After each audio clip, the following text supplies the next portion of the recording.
Yo, YouTube, what's up with your boy, Sports and Fitness Rants? I'm back, guys. Click that like button. Subscribe to my channel. What's up, y'all? Welcome back, guys. Welcome back. Got another great video for you guys today. As usual, you guys know the deal on this channel, man. It's all about setting the record straight, stopping the lies, stopping the narratives, right? Not allowing them to rewrite the history. We won't allow this. We won't. And we must continue to hold these guys to a standard. We must. And in this video, that's what we're going to continue to do. As far as it relates to LeBron James and this player empowerment that they keep trying to give LeBron James credit for. LeBron James did not give player empowerment. He did not bring that to the table. What LeBron James gave us is player entitlement. This is what LeBron James gave us to the NBA, not player empowerment, guys. That was Michael Jordan. And we're going to talk about in this video because there's a misrepresentation of LeBron James and what he's brought to the NBA. And I want to thank you guys, man, everyone across the world, everyone across the states, man, that's been supporting my channel, guys. Truly, truly humbling, man. Thanks to everybody out there, man, for real. All you guys out there, man, Canada, the Philippines, you guys have been represented as like the leading countries in my analytics since I've been doing this. So shout out to everybody in Canada and everybody in the Philippines that's watching my videos, man. Thank you. It's crazy, man. And just everybody else, I'm no disrespect to anybody else out there, man. I'm just saying those countries, man, they've been the number 1 and 2 countries on my analytics since the beginning. So much respect. I've never been to either one of those countries either, man. So much respect to you guys out there, man. The Michael Jordan fans are everywhere. And you guys know what to do, man. Turn the volume all the way up. Hit that play button. Remember, these videos are for educational purposes. And let's roll. So yes, guys, like I said, and like I'm always saying to you guys on this channel, we must continue to hold these guys to a standard, stop the lies and the narratives. Stop them from what? Rewriting history. And that's exactly when this was going on when I tell you guys that they're trying to give LeBron James the credit for player empowerment. They're trying to give him that. Oh, LeBron James gave the players the empowerment. He did the player empowerment era, right? By making that move to Miami, they want to say that that was like a good thing. LeBron James gave the players the power. But in reality, guys, the truth is it was Michael Jordan who gave the players the power or power at all. And it was LeBron James in his era that have given us the player entitlement, not player empowerment. So let's think about this now. When we think about Michael Jordan, we think about him coming into the league in the mid-'80s, right? And we think about what was going on in the NBA at that time, right? You had Dr. J kind of resurrecting the NBA, keeping it afloat until Magic Johnson and Larry Bird came in. And then all of a sudden, the NBA started to gain some traction, some popularity. And then boom, Michael Jordan's dropped right into that. And that's why I tell you it's the golden era. From that minute on, the golden era started. You still had the old guard there, the Dr. J's, the George Gervins, the Kareem Abdul-Jabbars, the Moses Malones. Then you had the new guys that were in their primes, the Magic Johnsons, the Larry Birds, the Isaiah Thomases, the Dominique Wilkins, right? These guys. And now you had Michael Jordan and his team, right? Or his crop, the Charles Barkleys, the Hakeem Olajuwons. These guys are coming into the league, the Karl Malones, the John Stocktons. That's the golden era right there. Boom. From that moment to about when Michael Jordan left, the late 90s, that was pretty much the end of the golden era. So when we think about Michael Jordan coming in at that time, the mid-'80s, guys, and then what happening? All the stuff that came with Michael Jordan, the box office game of Michael Jordan, the creativity, the slam dunk contest. And what else? The off-court things like Michael Jordan's shoe deal. The shoes. That is very big here. Michael Jordan's endorsements, Michael Jordan's charisma, his personality, and his game gave him the ability to knock down doors and open other avenues that players just weren't getting before Michael Jordan came. Yes, guys had Converse shoe deals and things of that nature before Michael Jordan, but not to the level of a Michael Jordan, not a signature shoe per se. They had shoe deals, but not signature shoes. It was Michael Jordan, guys, who came there the first. And he carried that into the 90s, right? So not just only the shoes, right? We think about Nike and Gatorade, all the endorsements, McDonald's, Coca-Cola, all the things that came with Michael Jordan, right? In that mid to late 80s into the 90s. And when we talk about player empowerment, this is what Michael Jordan in his era did. This is what Magic Johnson and Larry Bird and Dr. J right? These guys allowed Michael Jordan to do this because they were marketable as well. They had personalities, they had charisma, they had swag, they had games that matched that. It was Michael Jordan who took it to another stratosphere and gave the players the power that they had going into the 2000s, where they can get these larger contracts. They can request this kinds of money. They can get deals off the court, right? They can negotiate for more money and things of that nature because Michael Jordan carried himself with integrity, with class, with honor. So it allowed him to be marketable, to show, yes, you can market basketball players, a professional athlete that way, and be successful and make money off of this. So guys like Charles Barkley, with his personality, was able to do the same kinds of things. So he has a Nike shoe deal, right? Guys like Shaquille O'Neal coming to the 90s, right? The personality of Shaquille O'Neal, the charisma, the swag of these guys. Shaquille O'Neal's rapping. He's making movies. He has his signature shoe. He's got Reebok.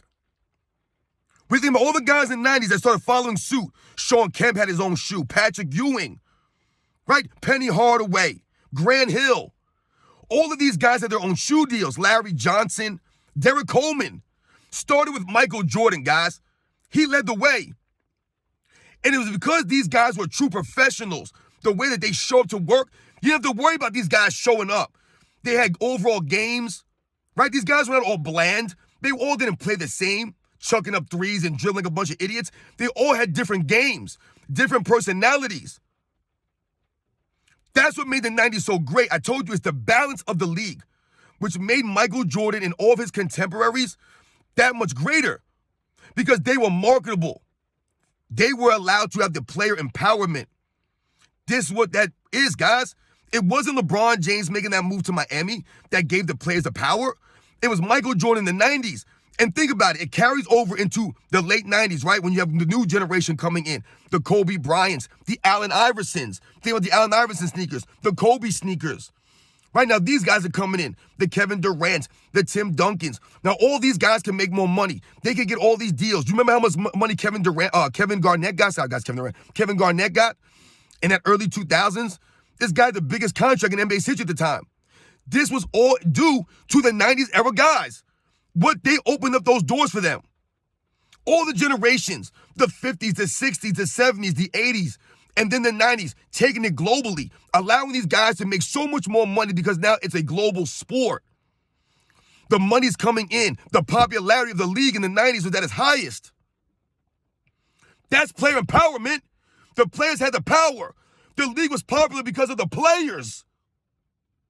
Everyone wanted to watch Michael Jordan. Everyone wanted to watch him play against these guys because they were all so great. Like I said, you go into the 2000s, and then all of a sudden, that next crop, after the Kobes, after the Dirk Nowitzkis, the Jason Kidds, the Steve Nashes, the Tim Duncans, right after the Amari Stoudemires and some of these other guys, you start to have the LeBron James group, the Dwayne Wades, right? The Paul Georges, the Kevin Durants, the Carmelo Anthonys, the Steph Currys. You start to get these players coming in, the James Hardens, the Russell Westbrooks. And then all of a sudden, what happens?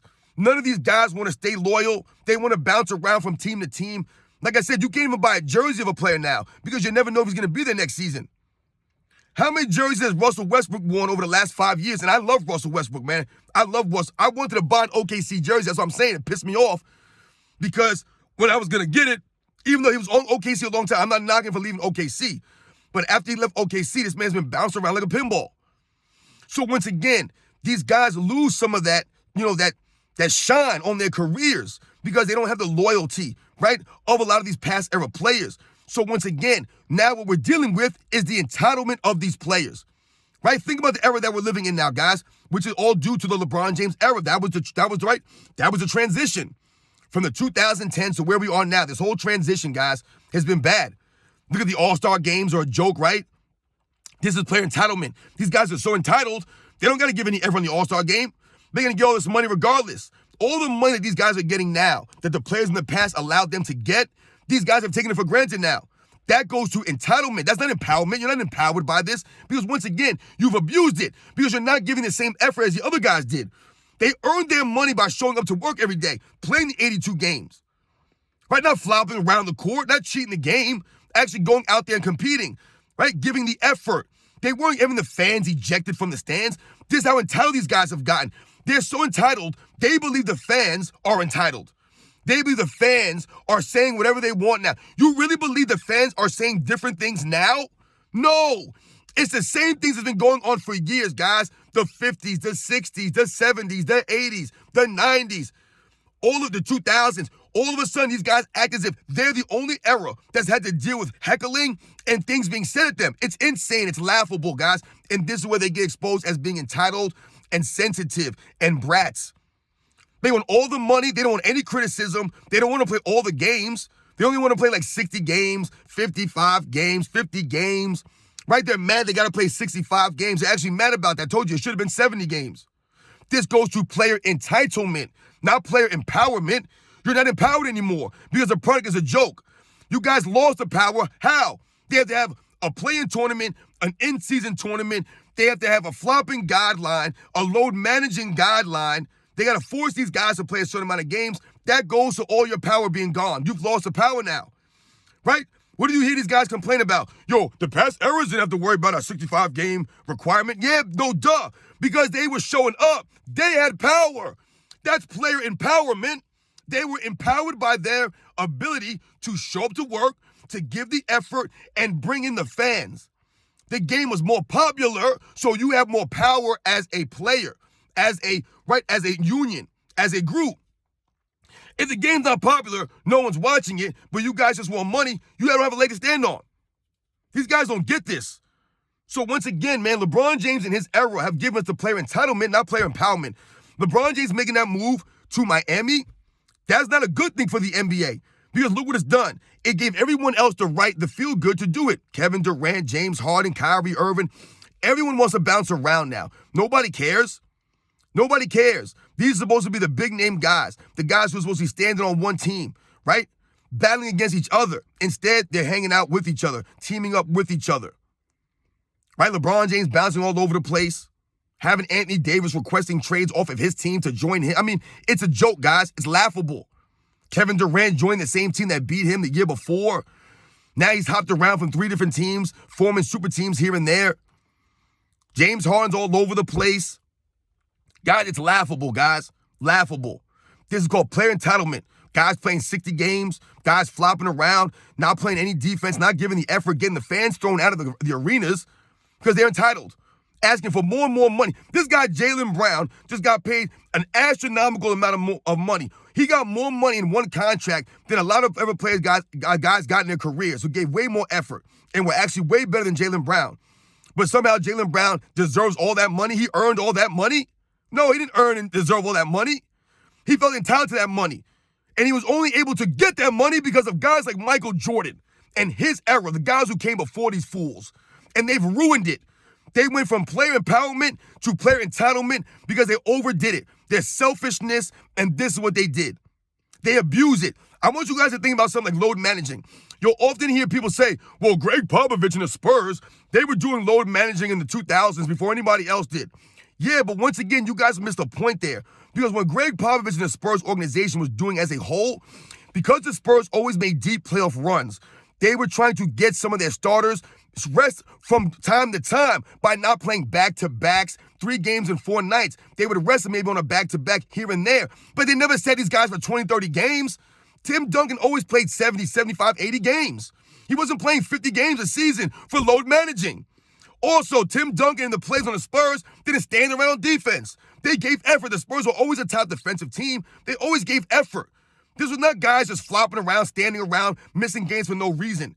They would maybe miss a back-to-back. That was it. That was only the load management they did. They did not hurt the integrity of the game or the honor of the game.